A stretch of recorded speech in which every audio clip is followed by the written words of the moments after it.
বিশ্বের শীর্ষ কন্টেন্ট ক্রিয়েটরদের তালিকায় জায়গা করে নিয়ে নতুন আলোচনার জন্ম দিয়েছেন বিএনপির চেয়ারম্যান তারেক রহমান। সামাজিক মাধ্যম বিশ্লেষণকারী আন্তর্জাতিক প্ল্যাটফর্ম সোশ্যাল ব্লেড প্রকাশিত শীর্ষ ১০০ ফেসবুক কন্টেন্ট ক্রিয়েটরের তালিকায় তিনি অবস্থান করছেন ৬৩তম স্থানে। সবচেয়ে চমকপ্রদ বিষয় হলো এই তালিকায় তিনি পেছনে ফেলেছেন যুক্তরাষ্ট্রের প্রেসিডেন্ট ডোনাল্ড ট্রাম্পকে, যিনি রয়েছেন ৪ ধাপ নিচে। বিএনপির মিডিয়া সেলের দেওয়া তথ্য অনুযায়ী কন্টেন্টের পরিমাণ, অনুসারীদের সক্রিয় অংশগ্রহণ এবং এঙ্গেজমেন্টের ভিত্তিতে এই র্যাঙ্কিং নির্ধারণ করা হয়েছে।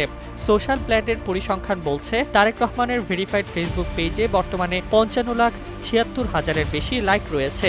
একই সঙ্গে পেজটির এঙ্গেজমেন্ট ছাড়িয়েছে ১৬,৪৮,০০০।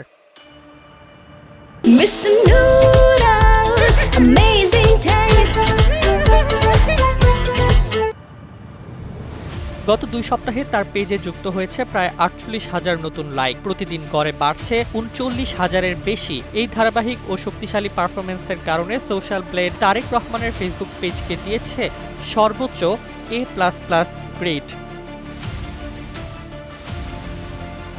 সোশ্যাল ব্লেডের সংজ্ঞা অনুযায়ী যাদের কন্টেন্ট নিয়ে সবচেয়ে বেশি আলোচনা, শেয়ার ও প্রতিক্রিয়া হয় তারাই শীর্ষ কন্টেন্ট ক্রিয়েটর হিসেবে বিবেচিত হন। সেই মানদণ্ডে তারেক রহমান এখন শুধু বাংলাদেশের নয়, বরং বিশ্ব রাজনীতির অন্যতম প্রভাবশালী ডিজিটাল ব্যক্তিত্ব হিসেবে নিজেকে প্রতিষ্ঠিত করেছেন।